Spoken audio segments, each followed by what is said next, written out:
Welcome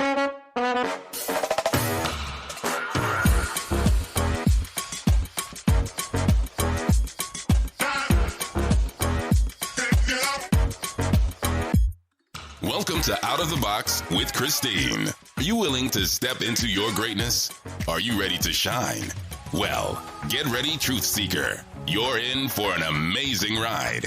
And now, here's the host of the show, Christine Blosdale.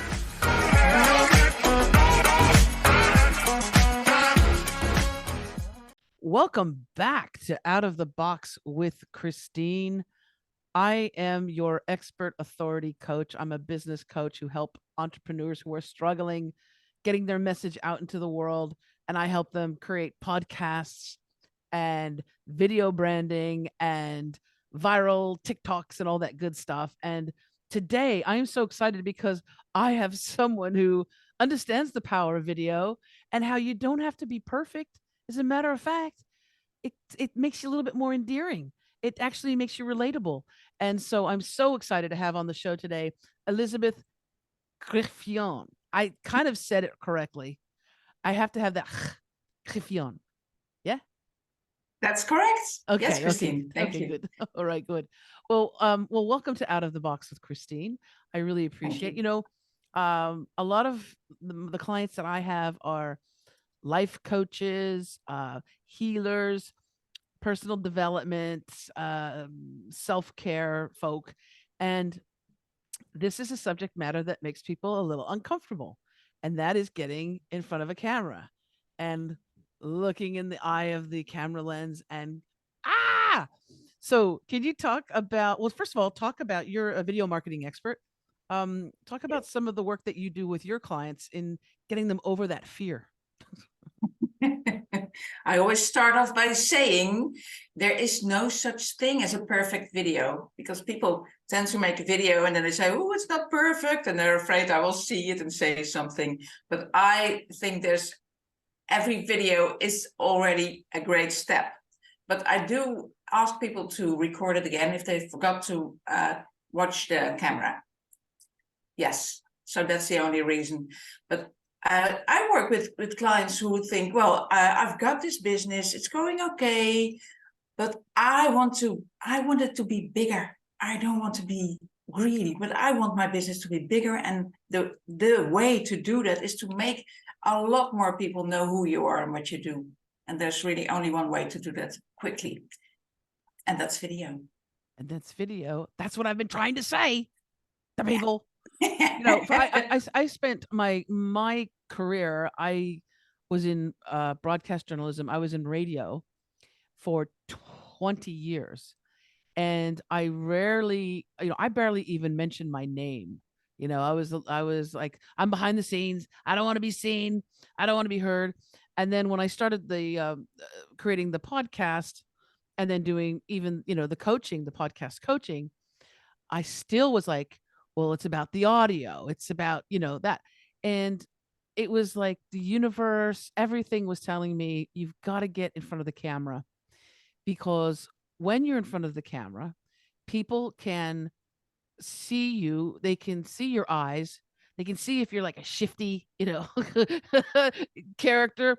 But what is it? The eyes are the windows of the soul. So they can actually look at you and see your gestures and how you talk and how you move in the world. And I would say, especially for a coach, if you want people to fork over some money for you to guide them in some way, you need to show them that you're human and that you are not some shifty-eyed creature, right? Video is about trust. Yes. If people have seen you on a video, they feel, and that's how we do it with famous people. You feel like you've met them, like they're your friend. So the more often you see someone on a video, the more people think, oh, I know this person. I can trust this person. Because we as people, it's biologically framed on us. I think we always choose who we know over who we do not know. Absolutely. Yeah. And I love video as a tool to make a lot of people feel like they know you. Yes. And to bring them into your world as well. Yes. that's one of the things when I'm training someone to create their own podcast. I always say I show them, of course, how to edit for the sound and to add music and all of that stuff. But when we record because I like to keep it simple. We'll record on Zoom, and I'll say, why reinvent the wheel? Why work so hard? You can record once and you have the audio byproduct, but you also have the video, which you can put on YouTube. You can put it on Facebook, on LinkedIn, all of the major platforms. You can throw that video up, and especially on YouTube, you can bring in listeners or fans of your podcast who would not normally find you in Apple Podcast Land, right? But they can find you in YouTube, which is the second largest search engine in the world, owned by the first largest search engine in the world. Can you talk about the importance? I know that there's other media platforms where people can post their videos, but YouTube seems to be the king or the queen of the game. Can you talk about that and how we can maybe expand our reach if we have a business through YouTube? I used to not like YouTube very much. I used to be very big with my own videos because I started making videos as like an example for people. Like, this is what it could be like. This maybe like your podcast as well.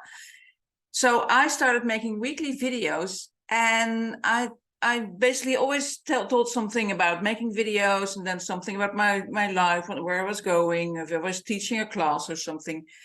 And I put them on LinkedIn and Facebook and Instagram, and they were all doing really well. And then I had put it on YouTube, and I had like 12 views there. So I thought, oh, might not be for me. Right. I might be more of a social media girl. And then someone said to me, you're just doing it wrong. So it was about 4 years ago.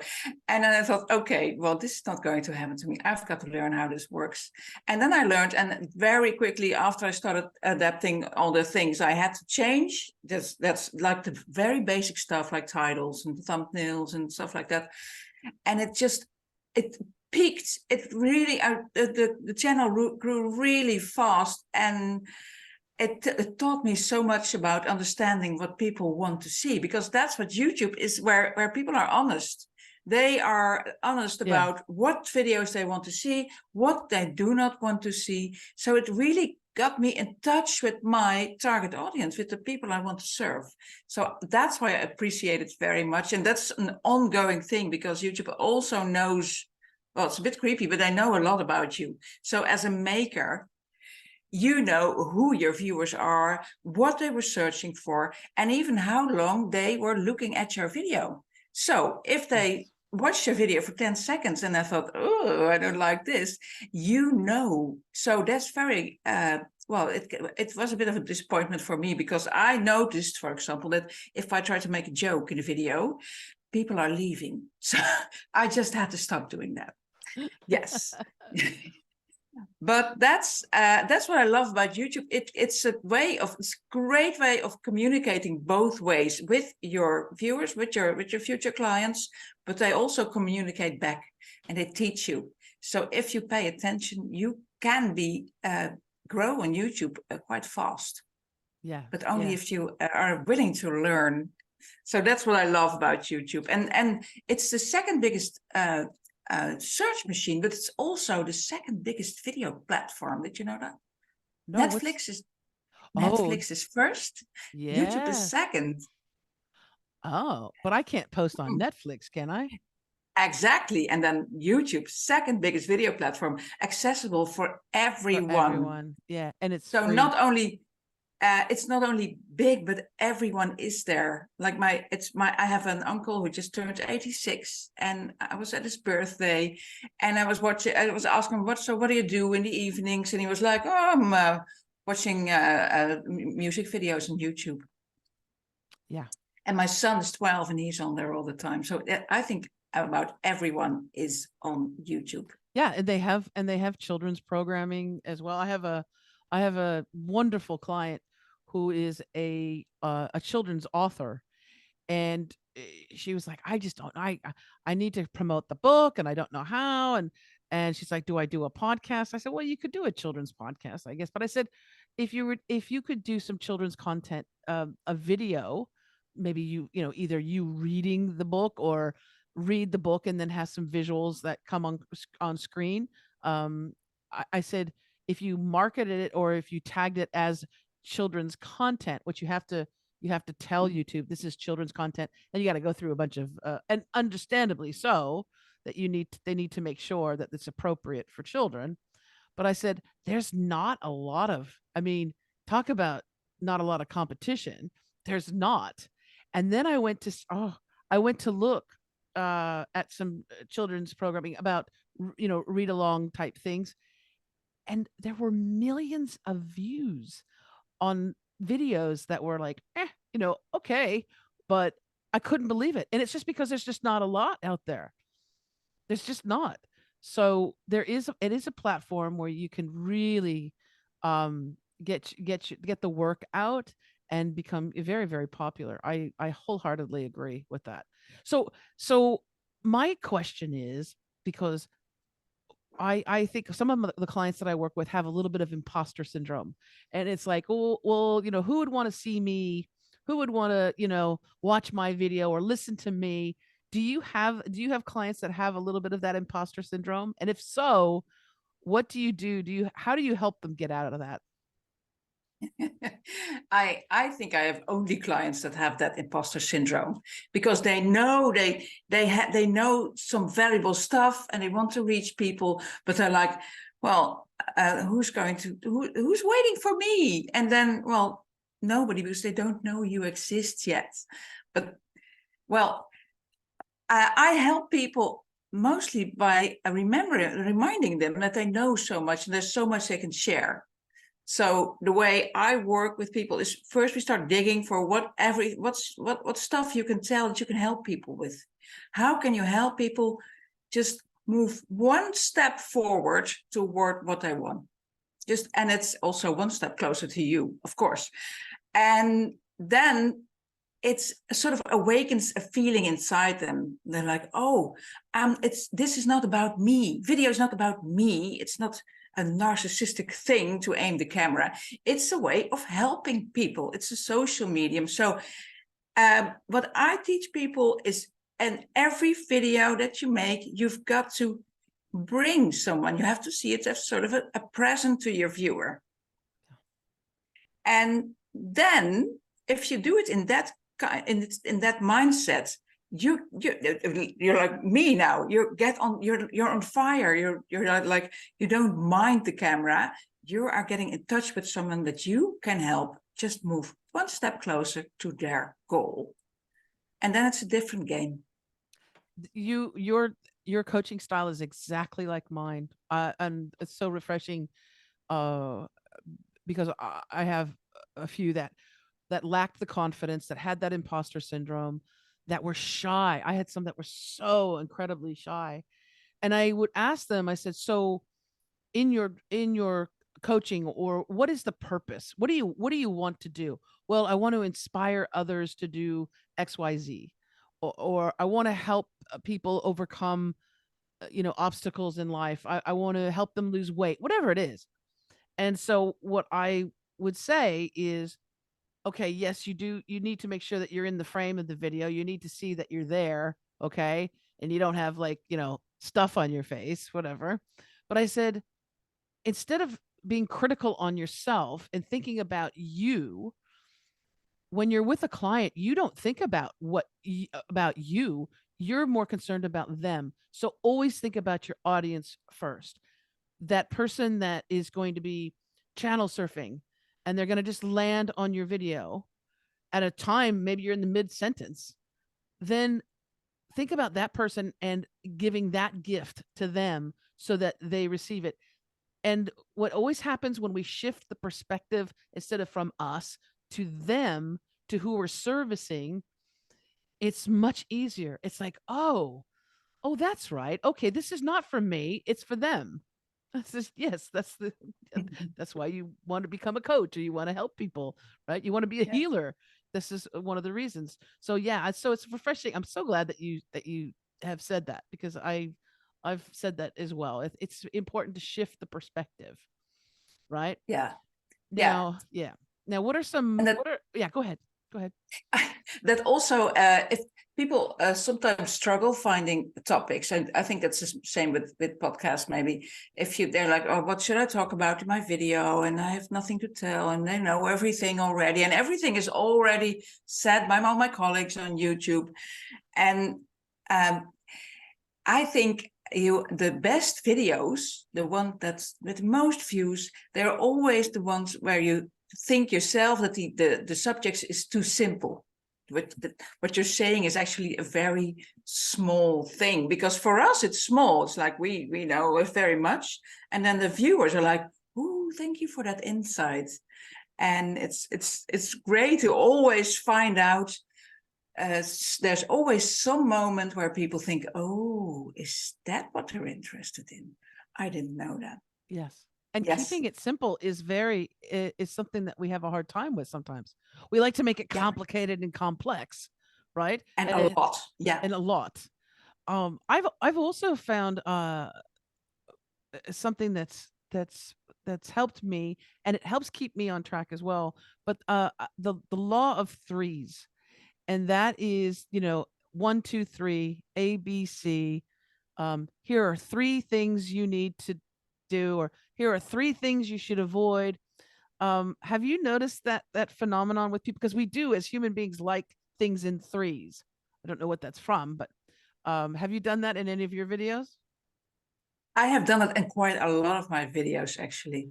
But the 3 is something magic, isn't it? Yeah. And then there's 3 things you can do with. It's also the bigger structure is always a start, a middle, and an ending.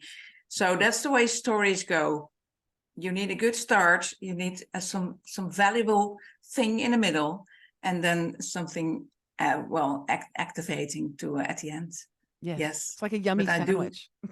Yeah. What's also, I think, at the start of the video, you are exclusively aimed at your viewer. That's like a way to get in touch. Then the middle is really your part where you tell your thing. So that's where you teach or share or whatever it is. And at the end is another moment of making contact with your viewer. So I think that's a very important part. And often we're like, okay, I'm done. I've told my thing. Goodbye, and then we blurt out some cliches like subscribe and share and whatever. But I think thinking good about how you end beforehand is very, very important for the follow-up of the video. Oh, I like that. Yeah. So how do you end videos? I usually tell people to watch my next video on YouTube, or I will ask them to make a comment, and that's it. So I don't ask big things. I noticed that video is a great way for creating trust, for getting known, for making people know that you are the expert. It's not so great for selling. Ah, right. That Yeah. It's good for branding. Very, very good for branding. But I noticed that people who start making videos, they're like, okay, I'm making a video now, better sell something. But it's videos actually for making, friends on the internet. For making that connection and giving, Yes. like I was saying, it's the same thing with creating a podcast. If somebody comes in and says, I want a podcast, it's like, I want a puppy, I want a podcast. And I said, here's the thing. You need to educate, entertain, motivate, inspire, any of those things there where it's a teachable moment. So if you can motivate people, if you can inspire people, if you can make people laugh, if you can make people think, or if you can educate them on a subject, then you have something that's riveting to listen to. And I would think that the same would be with video as well. Because if you're just up there going, hey,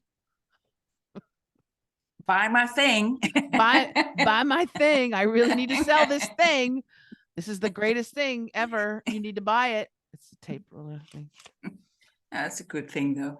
Yeah, yes. It is. Right? Yes. So that's not so that's you. I think it's very like podcast. You have to be in it for a reason of inspiring, sharing, helping people. and not to sell. Whereas sales videos work as well, but you can have only maximum of 1 in 5 videos where you offer something, I think, for sale. That's actually a pretty good thing aspect. And even if it's a product, I've seen some companies that are very clever in their videos, and they'll have a product in the video, but it's not necessarily the main star. People will be watching the video. I remember there was a product called Poopery. And it was saw the video. Did you see the video? Yes. Okay. So epic. So it was they were so well done. These commercials, these videos were so well done for this little product that basically it's got like a good smelling oil thing, and you spray it in the toilet before you go. And they did these, very posh, the poopery. Can you please pass the poopery? And they were very funny, very well done. And it was for a bathroom toilet spray. And people thought, oh, well, that's really silly. That's not going to. They made a lot of money. They made a lot of money because everybody was like, did you see that commercial? Oh, I got my bottle. Right? Yeah. Yeah. Very clever marketing. It wasn't for sale here in the Netherlands, but I wanted to buy it. But that yes, that was an instant success, that video. For most people it's not that, though. I think it's like in podcasts, they have to work at it a little to find your flow and your way to make the videos that people want to watch. Well, and I find that humor is quite popular, and that's probably because people, they're stressed already and they're working, and they just need something. They need a release. They need something to bring them out of that funk. So it's I find that and that's what I gravitate towards. I'll gravitate more towards, even like on Instagram and TikTok and things like that, more of the things that are funny, that are fun to watch. So explain, if you can, a bit of the process that when a client comes to you and they say, I suck at doing videos, I need your help. How do you coach them? Well, usually people have already done a couple of videos, and they're like, why is this not working for me? What's wrong?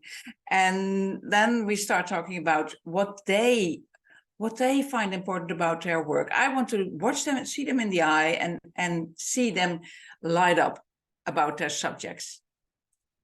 And then, well, actually, there's a boring part as well, because I have people write some scripts for videos. Yes, so we're not like, oh, turn on the camera and start telling, because that's like the fastest way to a very boring video. And as a former TV director, I sort of bring some of the stuff of TV, how you make fascinating, entertaining videos. I teach that to my clients. So they first think of what they're going to say. They write it down. You're never going to say that exactly on camera, but that's not important. It's about deciding, because, well, I think everybody has this thing where if we have, like me now, I want to tell a million things at the same time. And that's not very wise. So they write it down beforehand so that you don't tell too much, beforehand how you're going to finish your video.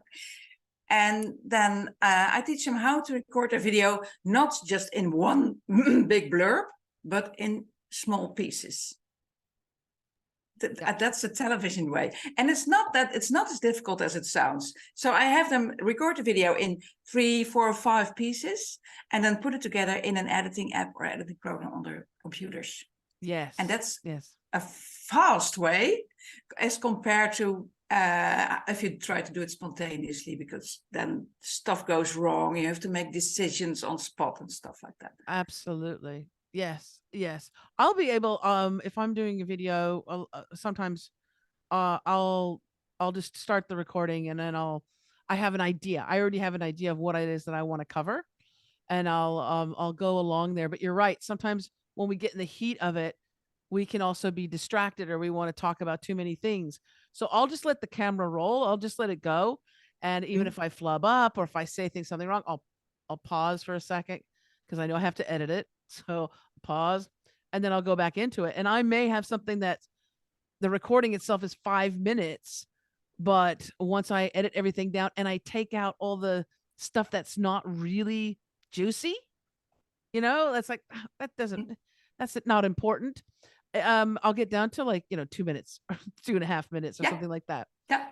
But it's just allowing that and having the freedom of that. I do like the fact that you said you have them write it down, but you don't, because I can't stand when people read on camera. I'm like, We don't read. We never read. Or when they're speaking. If they're a public speaker and they're just looking at their notes, I just go nuts. No, that's a break of contact.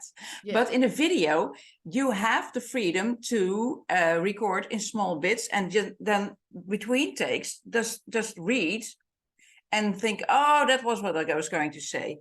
So that's how we do it. And then you do like 3-4 lines at a time. And then when you put it together, it just feels like one big complete thing, one story.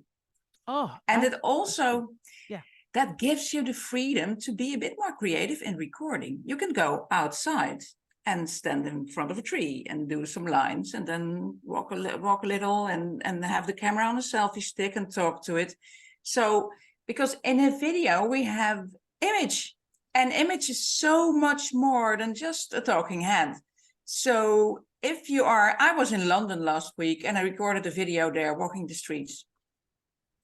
So that will take my viewers, not only, I tested a microphone there because I thought it was an appropriate place, a noisy place, but also I was somewhere different. And that's the fun of video, is that it takes people to where you are right then.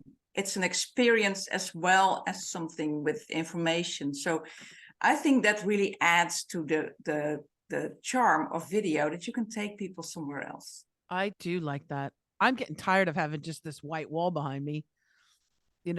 I like the idea of getting out there. And we have like our own film crew with us 24 hours a day. We've got it with us. You don't need a lot to do that, and it's very appreciated. So now when I think of a subject for a video, I also think, where will I record it? Will I go on the street? Do I do it right here? It's a bit boring, but no rain, no wind. And I try to change it all the time. So people are like, where is she this week? And that's what I teach my clients as well. But there's this extra thing that comes up, and that's, embarrassment about being seen, talking to your camera. So you can go look for a quiet place, but it's also a bit of freedom, and it gives you the videos that people watch until the end. Yes. Yes. Some of the best videos I've done are like in the grocery store. And when you're in the grocery store, there's always somebody on your aisle. There's always going to be someone who's going to go, what the fuck? What are they doing? But it's because it's a common place. It's a place that people recognize immediately. They're like, she's in a grocery store. And sometimes they got some funky music playing in the grocery store and you have to sing along. It's my happy place. When COVID happened, it was the only place we were allowed to go. Mm-hmm. So I know every square inch of our local supermarket because of that. So it's a dear place to me. Yeah, I love that. So if you share that, people will appreciate it, and you don't have to say everything. You can be in the grocery store and not say I'm in the grocery store, because you don't have to, because people see it. Yeah. So there's this power of image and your surroundings, that you don't have to mention them, but it makes your video an experience instead of an information video, and yes, that sticks in people's minds. Absolutely. I used to, during COVID, I used to make my videos on a little bit of grass where people are walking their dogs, and it's not very pretty, but it was green. It was a tree, and everybody now thinks I have a dog. I don't. That's cute. I like that. You have a special little gift for our listeners and our viewers that are on YouTube. You want to tell them about that? Yes, I've written a book because I'm a great believer in preparation for great videos. I think you should write scripts, and then again, you don't have to say this what you've written down literally, but thinking about the structure of the video beforehand makes the video great. So I've written a book with 7 different video scripts that you can use for making your videos. And it's downloadable free through my website. It's for sale on Amazon, but for free on my website. And I have written this book in Dutch first. And I've sold, there's like thousands of people in this small country in the Netherlands that have this book. And I've translated it. And now it's out there for the rest of the world. I love that. And I'll make sure that we have in the show notes, there'll be a direct link to that gift from you. I think that would be wonderful for our listeners and for our viewers. And then if people want to find out more information about you and book a session with you, it's topofmindvideomarketing.com. So it's topofmindvideomarketing.com. I'll make sure I have a direct link to that website. And you had said the Netherlands, and I just saw the other day, which shocked me. I forget what ranking it was. It was up there. It was like in the number 20 or something. The micro podcast on podcasting, my little tiny micro podcast that I do, and I throw up an episode every now and then. It was ranked in the top 20 of the Netherlands as a podcast, educational podcast, or how-to podcast. And I couldn't believe, I go, Netherlands, really? You have there's 18 million people here. Yes, well, it's very popular thing to make podcasts. So you're obviously doing good work. Good. Well, if you guys like me, then I'm all right. I feel good. Well, thank you so much for being with me today, Elisabeth. I just really appreciate it. Is there any last words you want to say before we head out? Everyone in the world, just try to make a video and throw out your first and then post a second one. There you go. And also, if people comment on it, comment back. Yeah. Reply every comment is good. Yes. All right, darling. Thank you so much. I really appreciate you being with us. And thank you, wonderful listeners on Apple and Spotify and Pandora and Amazon. Thank you so much for tuning in today. And thank you, wonderful viewers on YouTube. If you enjoyed this and you want to share it with somebody that you love and care about, please do like, subscribe, share, whatever you want to do. We appreciate it. And check the show notes for those links so that you can get that freebie from Elisabeth that she's offering, the 7 scripts, so that you can make amazing videos. All right. Until next time, as I always say, remember to think outside that damn box. Bye for now.